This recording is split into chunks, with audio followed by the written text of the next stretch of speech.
ঈশ্বরকে ভালোবাসেন না, পছন্দ করেন, কিন্তু দেখা যাচ্ছে যে আপনি ঈশ্বরের কোনো নাগাল খুঁজে পাচ্ছেন না। নাগাল সবসময় সব খুঁজে পাওয়া যাবে না। বাড়িতে থাকলে তবে গিয়ে তো আপনি ডাক পাবেন। আর ডাকবেন কীরকম করে? ও কাকা এদিকে শোনো, এরকম না। ও কাকা বাবু তুমি এসো, এদিকে এসো, একটু দরকার আছে তোমার সঙ্গে, বা তুমি দাঁড়াও আমি তোমার কাছে যাচ্ছি। এইভাবে আবেদন প্রার্থনাটাও কিন্তু এরকমভাবে হতে হবে, ঠিক আছে?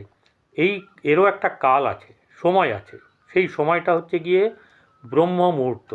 যে ব্রহ্ম মুহূর্তে ঈশ্বররা তারা আমাদের মর্তধামে চলাচল করেন, এবং এটি বিশ্বাস আমাদের পূর্বকাল থেকেই আছে, এবং এটা ঘটনা যারা প্রত্যক্ষ প্রমাণ দিয়েছেন, যারা এটা করেছেন।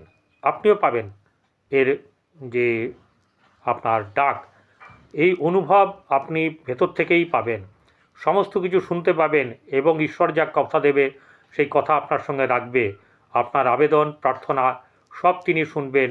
কিন্তু ব্রহ্ম মুহূর্তকাল, অর্থাৎ সূর্য ওঠার ৪৫ মিনিট আগে থেকে রাত্রি ৩টের পর যে কোনো সময় আপনি উঠে পূর্ব বা উত্তর দিকে মুখ করে ঈশ্বরের কাছে প্রার্থনা করতে বসুন, এবং এটা দীর্ঘদিন চালিয়ে যান। সব কিছু শুনতে পাবেন আনন্দের সঙ্গে। ভালো থাকবেন। নমস্কার।